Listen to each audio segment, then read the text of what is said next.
Hello everybody, hope you're all doing well. My name is Steven and this is the Storytime channel. Today we have some I Don't Work Here Lady stories, and our first story of the day is by Old Firefighter 13. This isn't a casino shuttle, sir. So I live in a mining town in northeastern Nevada. We have several casinos and a small airline to bring in tourists into town to play the slots, and free casino shuttles, important later, to drive customers around town. We also get a lot of contractors, drillers, tramp miners and such that will stay at the casinos and enjoy the nightlife. This happened to my mother-in-law about 16 years ago, right before my wife and I met. My in-laws had 9 kids. They didn't own a TV or something. My wife is the second oldest and her younger sister was about 2 when this happened. My father-in-law would take his paycheck down to one of the casinos to cash it on payday. Not because he gambled or drank, but for the coupon for the buffet. After all, they had 9 kids. So one payday, they loaded up the kids in the 15-passenger van, you're probably guessing where this is going, and my mother-in-law drove my father-in-law down to the casino to cash his paycheck. She pulled up under the awning at the front door and dropped him off. She stayed parked under the awning in the shade with the kids, like 7 of the 9. She was just reading a book while she waited, not really paying attention. All of a sudden, not one, but both the passenger door and the side sliding door opened and a group of men with drinks and cigarettes in hand started climbing in. The guy who jumped in the passenger seat started giving her directions on where they wanted to go, while the guys climbing in the back seats just froze. As they were climbing into the side door, they came face to face with 2 little girls in toddler seats, and 5 other little cherubs looking over the seats at them. My mother-in-law was just sitting there with a shocked look on her face, as the guy in the passenger seat was still cussing up a storm and still hadn't realized what was going on. I don't know if it was my mother-in-law's shocked and confused look or not hearing his friends laughing in the back seat, but he realized something was up. He slowly turned around to see a whole gaggle of confused and slightly scared kids. His gaze turned back to my mother-in-law. "This isn't the casino shuttle, is it?"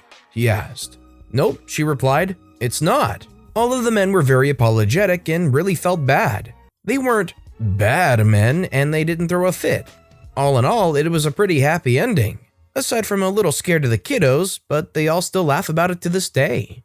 Moral of the story, if you drive a big white van, don't sit parked with the engine running outside of the front door of a casino. See, whenever I go anywhere and I sit inside the parked car, I'm pretty paranoid and always just leave the door locked regardless. That said, 9 kids? They definitely must have not owned a TV or anything. Let me ask you guys, if you have kids or want kids in the future, how many kids would you want to have, or how many kids do you have? Let me know in the comments down below, because 9 is a lot and I'd like to hear your takes on it. Our next story is by wanderlusterswanders. Helped woman with her makeup purchase only to have her follow me for over 2 hours down dark streets. When I was in university in the UK, I was obsessed with MAC makeup, particularly with collecting every shade of lipstick and all the limited edition packaging. I used to go to the MAC store at least twice a week, just for fun most times, and the makeup artist knew me by name.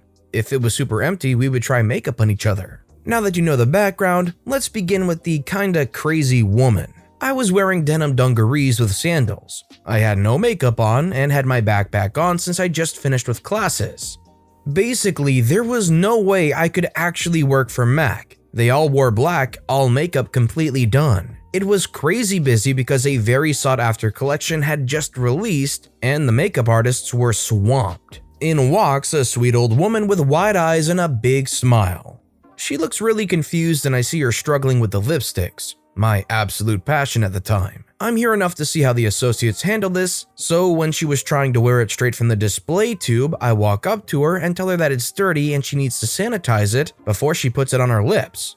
She didn't know how and the artists who usually do it were busy, so I helped her. I also helped her pick out a lipstick since she kept following me around asking for advice as I browsed. I didn't mind, I wasn't busy anyway. Basically, looking back on it, I see why she thought I worked there. I left about 5 minutes after this, when she was still in line to pay for her new lipstick in the store. I met friends for dinner and had a couple drinks. I was out for at least 2 hours after I left MAC. A little buzzed and very happy, I began a slow walk home with my flatmate. I lived right in the city center, but it was an old pedestrian town. Not much, if any, traffic. I hear heels behind me and assume it's just another pedestrian, so I continue walking. No one called out to us and the heels followed me all the way to our street, 20 minutes into my walk. So at this point, I'm actually a little taken aback. We were both content walking in silence, so the heels were very obvious, on cobblestone too. I turn around, but it's too dark for me to see the person, so I say, "Hi?" And all I hear is a giggle in response. I lose it and start running down my street with my flatmate. We're yelling incoherent things to each other. I don't even think my flatmate knew why I ran, but she just joined anyway. When I hear a woman scream, No, I'm sorry, I didn't mean to scare you, I'm so sorry." We both stop and stare at this old but tall woman hobble run to us on her clunky heels. She runs straight to me and stops like 3 feet away and holds out money. I'm absolutely shocked and look at her in silence while panting with fear. She goes, "I never paid you your commission for your sale. I heard you get commission, but you had left and I did not want anyone else to get your money. I went after you, but I did not want to disturb your time with your friends. I'm sorry for bothering you." I was still just staring at her because I just couldn't put it together. I backed up again before it occurred to me. The Mac woman. I quickly told her I didn't work there and had no idea what she was talking about. She immediately felt embarrassed. It was nighttime, but I could see she went a tomato red and started stuttering an apology.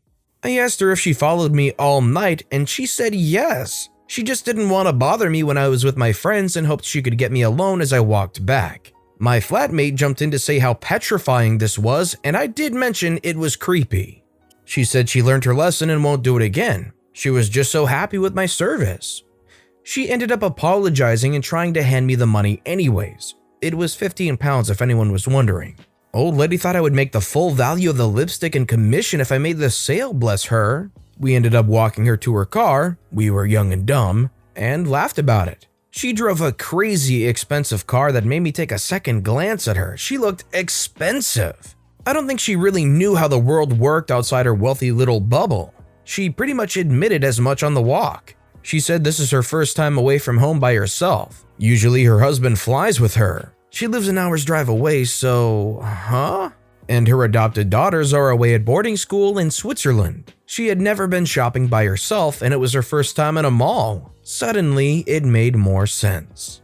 The story is kind of wholesome. The intention is wholesome at least, but the action she did is so incredibly creepy. But I guess a wealthy and also sheltered individual, which seems like a rarity to me, would potentially make an error like this, you know? Rich girl first time in the actual city, doesn't know the procedure, doesn't know the etiquette. I could see it happening. And it also helps that they're rich. A 15-pound commission on a lipstick, that would be pretty good. And our next story is by Cupkoi Kitten. Lady thinks I work at popular store. So I was at a more well-known store. Let's call it Walmart just to save face.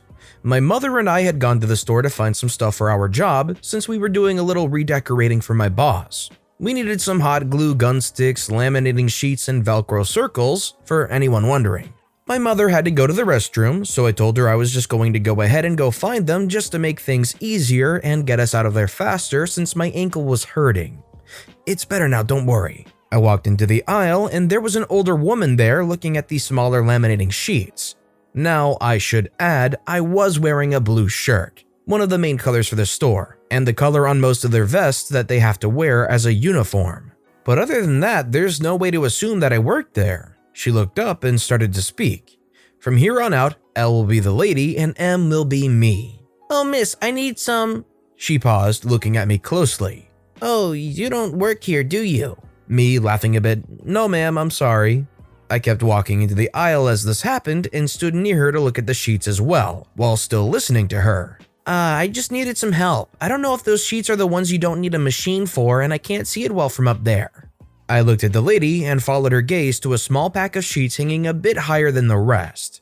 In big bold letters it said, "No machine needed." I traced it with my finger, not in a rude way, just something I do as I read sometimes to keep me on track. Then said, me grabbing it for her so she doesn't have to reach up for it, "It says here that you don't need a machine, ma'am." "Oh, thank you so much. You see, I'm 65 and have a Medicare," I think it's what she said, "card. It's paper and I don't want it to get ruined is all." I said, "Oh, I see." She continued talking and told me about her brother visiting her some days to check on her car and make sure it works, that she was the oldest of her siblings, and much more.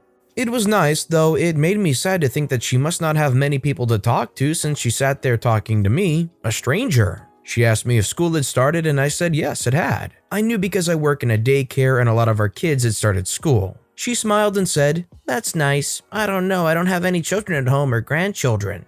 After a bit more talking, she walked away and I got my things, now in a good mood. Not anything dramatic, but I decided to share my wholesome story to help with all the toxicness. It's always nice to be able to stop and help out the older people that are visiting stores, and for somebody that doesn't have a whole lot of constant communication going on, having that talk right there in Walmart is something that they probably cherish a good bit. So it was nice of OP to share their wholesome story with us here. This next story is by Key Zookeeper Game 246, entitled "Karen Won't Accept I Don't Work Here." So my brother-in-law was decorating his apartment in preparation for holiday, and he asked me if I could go along and help him as he's not brilliant at interior design. I happily agreed, as day shopping with him is always fun. We enter our local home furnishing store and prepare to shop. Being a former retail manager, I'm pretty good at figuring out store layout quickly, so I know exactly where to go for each item Big Bro has listed. We are casually making our way through the list as I point out where we need to go when a lady grabs my arm. During a pandemic, I might add, and I instantly tense up. Here's how it goes down. "Excuse me, there are other people in the store that need help, you know." "Kindly let go of my arm, please." "No, you've been helping this guy for ages, it's my turn." "He's my brother, now get the heck off me." I shake her off my arm and she gets huffy. "You can't give preferential treatment to family members, you have to help all customers." "No, I don't work here, lady." "Yes, you do. How else would you know where everything is?" "Because I used to work in retail." "So you do work here." Big Brother says, "No, she doesn't. She said she used to." Entitled Karen interrupting, "You stay out of it. You've hogged her enough." Big Bro raises his eyebrows at me as if to say, "Sorry, I tried." But he bails at this point. Can't say I blame him, but gee, thanks, bro. Store employee comes over and asks, "Is there a problem?" Entitled Karen screeches, "Yes, this employee won't help me, but she's been helping this other customer for ages," pointing at my brother's rapidly disappearing back. Store employee says, "Ma'am, she doesn't work here. She's not even wearing clothing that looks remotely like our uniform. She's a customer too."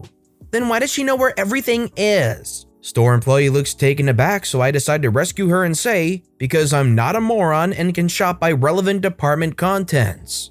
Entitled Karen goes several shades of purple and starts screeching for a manager. The store employee just tells me to carry on with my shopping and that they'll handle it from here. Later, as we are queuing at the till, Big Brother and I see Entitled Karen at the customer service desk gesturing wildly in my direction and still clearly in full rant mode. We pay up and I can't resist but to give her a cheeky wave goodbye as we head out the store. Props to the store employee in the situation for not allowing Entitled Karen to keep on dragging OP into this further and further, basically making sure that she can't escalate this to the manager and keep OP tied up with some absolutely irrelevant, stupid story. Well, if they don't work here, how do they know where everything is? Almost all these stores have overhead signs that say where everything is. And plus, if you've shopped at these stores before, you probably would know where everything is. I don't get the logic behind, well, if you know where everything is in a store, that must mean you work there. And our final story of the day is by Achdealnert. Man understands that I do not work at nursery, proceeds to continue to ask me questions as if I was an employee. So I picked my aunt's kids up this afternoon from school and walked them over to the nursery where she worked. As I was leaving, however, I was confronted by a man who mistook me for an employee, asking if I knew where I could find a plant, to which he had a photograph of on his phone. I politely said that I did not work there, but regardless, he continued to ask me questions as if I was an employee. He eventually asked me if there was anyone that could help him or if I could find anyone to help him, so retaining my composure and being polite, I looked around and couldn't see anyone in the immediate foreground, so I just suggested to him that he was more than welcome to walk inside and find someone who would be able to help him. To which he replied that he thought this was a nursery, to which I responded with that it indeed was, and proceeded to reiterate politely that sadly, I could not help him because I did not work there. This then angered him, with the man stating that I had already said that. Then he proceeds to mumble something under his breath before stating that he will just wait outside until somebody who was able to help him comes over. Like, seriously? If you understand that I am not an employee there, judging by your angered response of, "You said that already," then you should understand that I have absolutely no obligation to help you, or even knowledge needed to help you, as I'm not employed there. I'm gonna be honest, when I read nursery in the title and then I picked up my aunt's kids and walked them over to the nursery where she worked, I really wasn't expecting plant nursery. It took me a second to understand what they meant when they said could they find a plant, which they had a photograph of. And then I realized that this guy is clearly not all there. How are you going to understand that somebody doesn't work there and then continue to ask them questions? And then say, "Nah, I'll just stay out here till somebody comes out here to help me." Good luck with that, buddy. But with that being said, that's all the time we have for today. So if you have a favorite story of the day, let me know which one and why in the comment section down below. But besides that, if you enjoyed the video, please consider giving the video a like and subscribe if you haven't, and turn notifications on so you'll never miss an upcoming video. No matter what you did, whether it was just watching the video or commenting, subscribing, whatever you do. Thank you all so very much for supporting me right here on the Storytime channel. Any single thing you do helps the channel grow that much more, and I appreciate the heck out of it. I hope you all have a wonderful day, and until next time, I'll be right here on the Storytime channel.